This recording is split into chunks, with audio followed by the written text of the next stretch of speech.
what's going on, y'all? T-Bob here. And Jake as well. And you're about to watch a little OTB LSU.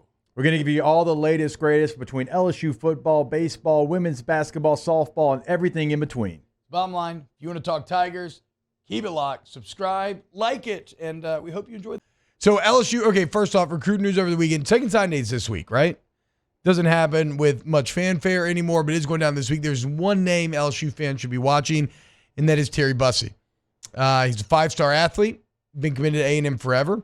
Coaching changes happened, so he did not sign day one. He gave LSU the last visit of the cycle. This was last Wednesday. It appears to be 50-50 right now between A&M and LSU, though Georgia is still getting quotes and being talked about. If he commits to LSU on signing day, not only will that be the fourth five-star of the class, might be the second or third consensus, right? But according to On3, it'd be their fourth five-star, along with Weston Davis, Trades Green, and Dominic McKinley.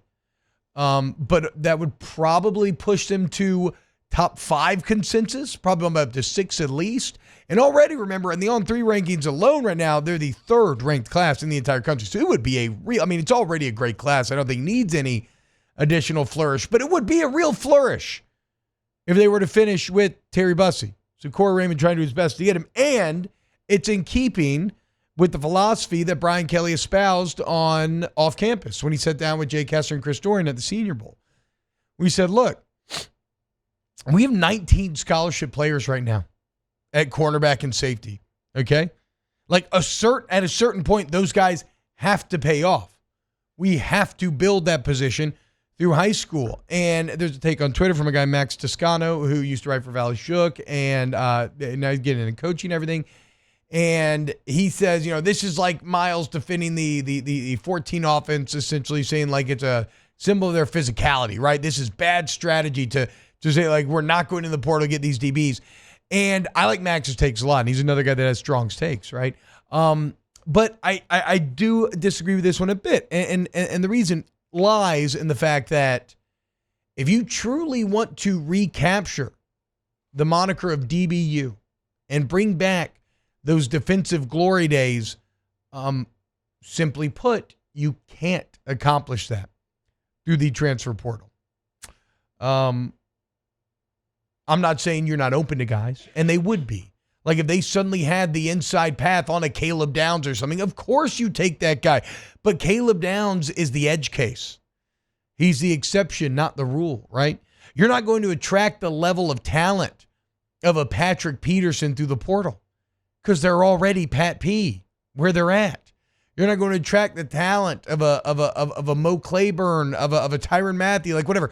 Eric Reed, name your DB that you love that was an All-American.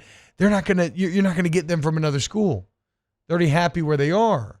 And you're not going to win bidding wars. Like the only way to do this is to get these cats out of high school and establish them and grow them here on the home front like you did under Corey Raymond for well over a decade. So I agree with Brian Kelly philosophically when he talks about wanting to rebuild the defensive backfield through high school and rebuild, and build the team, quite frankly.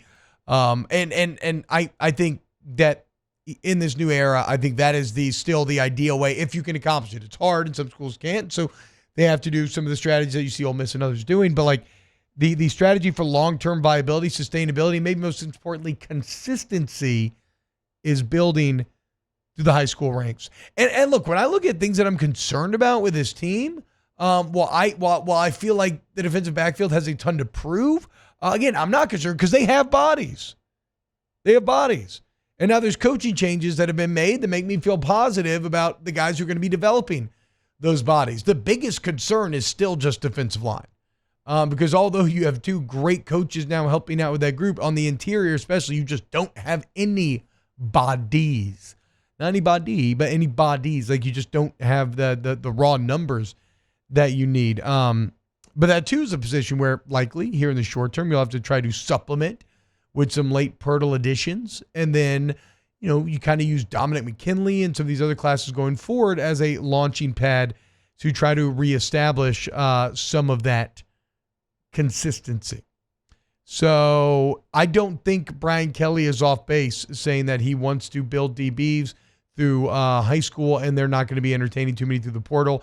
And again, I don't just, don't be so foolish as to think that you wouldn't kick the tires or pursue the biggest names that come available, because you definitely will. But if you really want to recapture DBU and the greatness and the glory of the past, that can only be done through high school. You can never get the consistent amount of talent that you had at that time if you're constantly just trying to poach and take in unhappy players at other spots. Wow, Jake, what incredible takes. I mean, those guys, they're just the best. I think so. And if you think so, again, hit the like button, subscribe, ring the bell so you get notifications when we post every single day here on OTB LSU.